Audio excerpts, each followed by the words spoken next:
Bonjour, je m'appelle Nelly Cardone. Mon équipe et moi, on est passionnés d'escalade. On a passé les 15 dernières semaines à étudier les dangers reliés à ce sport, principalement lorsqu'on commence à s'intéresser à la grimpe extérieure et au style traditionnel. Alors voici les 3 sujets qui ont été au centre de notre étude. Premièrement, il faut apprendre à reconnaître et différencier les différents types de roches qui composent les parois d'escalade. Ensuite, entre le poinçeur et la roche, qui cédera le premier? Puis finalement, est-il possible de déterminer une relation qui nous indique la distance maximale sécuritaire entre deux poinçeurs? Nous avons porté notre étude sur les 3 roches les plus grimpées, soit le granit, le calcaire et le gneiss. Et tout ça dans le but de composer la trousse du grimpeur averti. Vide pour l'instant. Mais chaque chose en son temps. Revenons tout d'abord à la première expérience, apprendre à différencier et reconnaître les types de roches qui composent la plupart des parois d'escalade. Pour ce faire, nous allons construire une fiche d'identification pour simplifier la vie du grimpeur novice.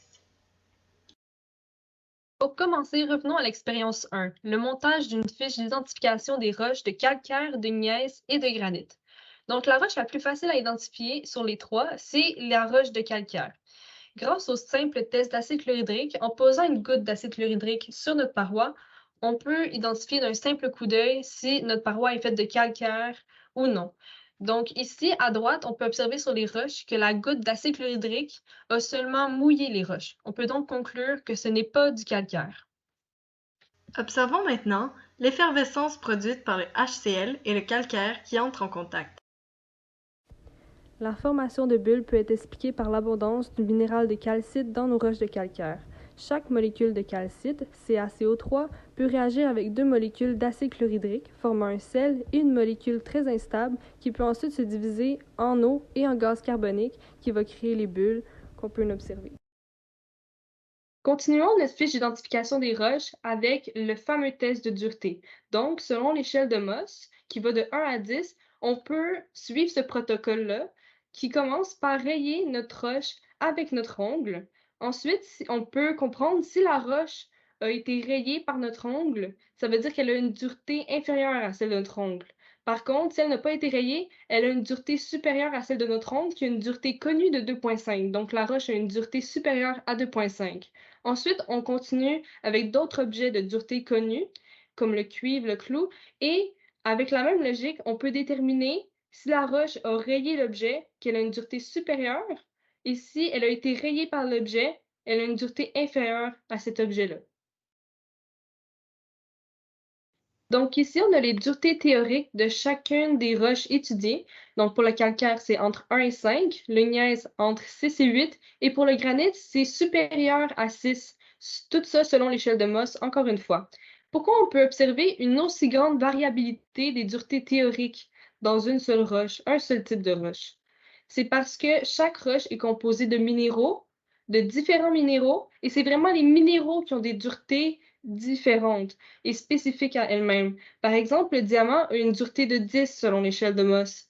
Donc, si elle a été c'est vraiment un diamant pur qui a une dureté de 10, mais s'il y a des petites impuretés, sa dureté va être moindre. Donc, c'est la même chose pour nos roches parce qu'ils ne sont pas composés d'un seul minéraux avec une dureté fixe. C'est vraiment un mélange. Et en fait, la dureté de notre roche qu'on va pouvoir expérimenter, c'est vraiment comme une moyenne pondérée de chacun des minéraux qui composent la roche selon leur abondance dans notre échantillon. Ensuite, la prochaine étape est d'observer les motifs créés par les différentes organisations minérales de nos roches.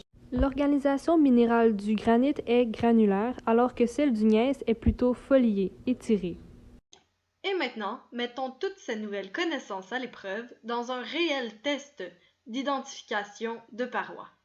Premièrement, faire le test d'HCl. Observons-nous de l'effervescence? Ici, pour la paroi que Nelly tente d'identifier, la goutte d'acide chlorhydrique a seulement mouillé la roche. Elle peut donc conclure que sa paroi n'est pas du calcaire. Il faut donc procéder au prochain test d'identification, le test de dureté.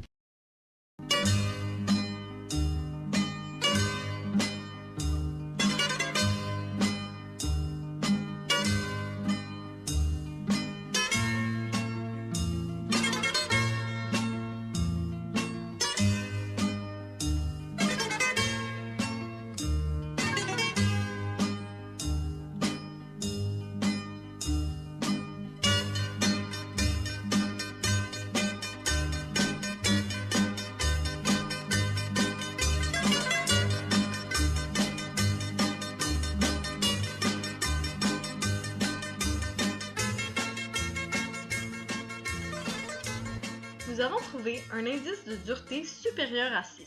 Ainsi, on peut passer à la prochaine étape. Il faut trouver une surface plane de notre paroi et observer la forme des minéraux, puis le motif d'érosion. Donc on prend une partie plane de la paroi. On voit ici vraiment une alternance entre le sombre et le plus pâle. Puis on voit que c'est plutôt folié, que ça a été étiré à grande température. Donc c'est vraiment du granit qui aurait été métamorphisé en gneiss. Nous avons observé des minéraux foliés, soit plus étirés. Ensuite, le motif d'érosion était défini par une alternance entre des lits sombres et clairs. Ainsi, nous pouvons bel et bien en conclure que nous étions devant une paroi de gneiss. Il ne reste plus qu'à grimper. Ceci met fin à notre première expérience. Maintenant, attaquons-nous à la deuxième. Entre coinceur et roche, qui cédera le premier? Laissez-moi d'abord vous expliquer qu'est-ce que le style traditionnel. Alors, la technique de grimpe en traditionnel se passe grâce à Monsieur le coinceur ici présent, qu'on place entre deux roches. Et par la simple friction entre la roche et le coinceur, on peut appliquer une force allant jusqu'à 2000 newtons avant que le coinceur ne cède. Ensuite, on y pose une dégaine. Et puis, la corde attachée à notre harnais passerait ici, à l'intérieur. Et ainsi, on poursuit notre ascension vers un peu plus haut. Puis on poserait un deuxième coinceur et une deuxième dégaine. Et ainsi de suite. Voici donc, monsieur le coinceur, un stopper de Black Diamond taille 1 qui peut résister à un choc allant jusqu'à 2000 newtons lorsqu'une force est appliquée vers le bas. Lorsqu'on parle de force, il y a bien sûr de la physique en jeu. Alors voici un schéma qui fait peur, mais en résumé, la formule qui nous intéresse est la dernière, où le facteur de compression est représenté par la lettre grecque sigma. Nous devons diviser la force en X appliquée par le coinceur sur la roche par l'air, donc la surface de contact du coinceur sur la roche, pour évaluer le facteur de compression. Voici un schéma simplifié qui devrait donc moins vous apeurer. On y voit clairement indiqué la force maximale de résistance qui peut être appliquée au coinceur selon le fabricant, donc un 2 kN vers le bas. Il faut maintenant trouver la composante en X de cette même force. Il est possible de calculer cette valeur grâce à différentes manipulations physiques et mathématiques. Ensuite, on calcule l'air, donc la surface de contact entre le coinceur et la roche. La force en X calculée préalablement, divisée par cette même surface de contact, nous donne le facteur de compression maximale, donc la valeur trouvée ci bas. Passé cette valeur, le coinceur va céder. Pour évaluer si c'est le coinceur ou la roche qui cédera le premier, il faut maintenant soumettre chaque échantillon de roche au même facteur de compression maximale. Pour ce faire, nous avons placé la masse correspondante à l'air de contact que nous avions entre une planche de bois et la roche. Ainsi, on a pu soumettre chaque échantillon de roche au même facteur de compression. Puisque aucune des roches n'a subi de dommages après avoir été exposée à cette compression, on peut en conclure que c'est toujours le coinceur qui va céder le premier. Nous voici maintenant rendus à la dernière expérience. Est-il possible de déterminer une relation indiquant la distance maximale sécuritaire entre la pose de deux coinceurs? Pour répondre à cette question, analysons un scénario de chute. Imaginons que ce grimpeur se trouve sur une paroi où le pied de la paroi a une hauteur h qui correspond à 0. Notre grimpeur se trouve donc lui-même à une hauteur que nous appellerons h majuscule par rapport au bas de la paroi. Puisque notre grimpeur est immobile à ce point, il n'a pas d'énergie cinétique, puisqu'il n'a pas de mouvement. Son énergie totale correspond donc à son énergie potentielle. L'énergie potentielle, c'est l'énergie qui a le potentiel d'être libérée en fonction de notre hauteur, qui correspond donc à son poids, soit sa masse multipliée par la constante gravitationnelle G, tout cela multiplié par sa hauteur h majuscule. Imaginons maintenant que notre grimpeur a posé son dernier coinceur à cet endroit. Ainsi, la distance qui sépare ce dernier coinceur de notre grimpeur est d'une valeur de D. Considérant le loose qu'il y a dans sa corde, entre le coinceur et sa position, lors de sa chute, le grimpeur chutera d'une distance de 2D. Observons.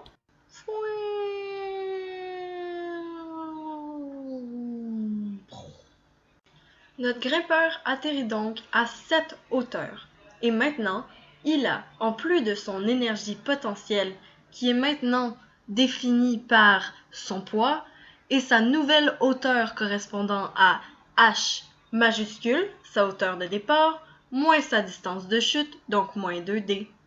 Il a acquéri une vitesse, donc une énergie cinétique, par sa chute libre, que nous représentons par 1/2 fois sa masse fois sa vitesse au carré.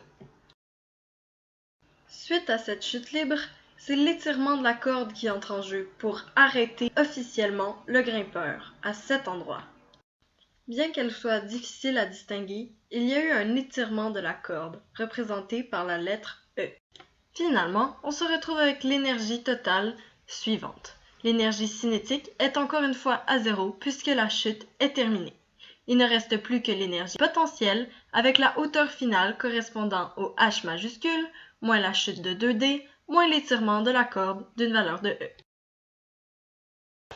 On considère l'étirement de la corde comme celui d'un ressort. Ainsi, on peut conclure que l'énergie cinétique du grimpeur est enlevée par l'énergie élastique de la corde, puisqu'il est immobile à la fin de sa chute. On peut donc écrire l'équivalence suivante. L'énergie cinétique est égale à l'énergie élastique. Cette équivalence nous permet d'isoler l'étirement de la corde en fonction de facteurs désirés, soit la masse du grimpeur, la constante gravitationnelle G, la distance D qui est dans le fond celle qu'on cherche à exprimer dans cette relation, et la constante qui est propre à la corde utilisée, K. Il est possible de déterminer la valeur de cette constante en dressant un graphique de l'étirement de notre corde en fonction de différentes masses, et en isolant la pente représentée par la variable A. Et c'est exactement ce que nous avons fait.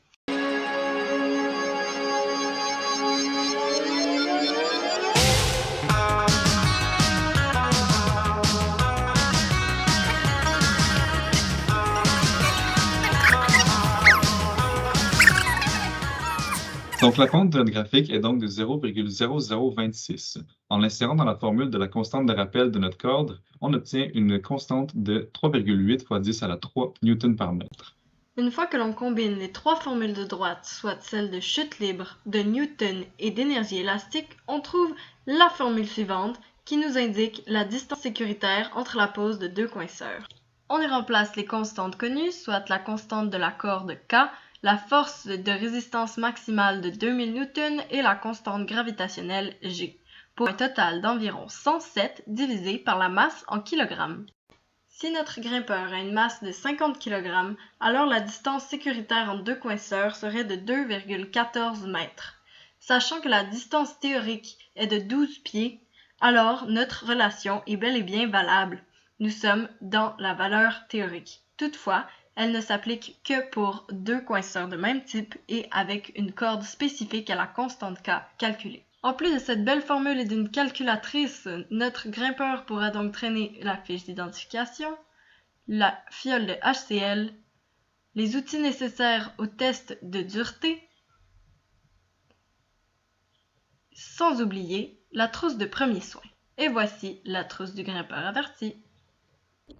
Alors c'est tout pour nous, merci de nous avoir écoutés et surtout, si vous allez grimper, n'oubliez pas de mettre un casque.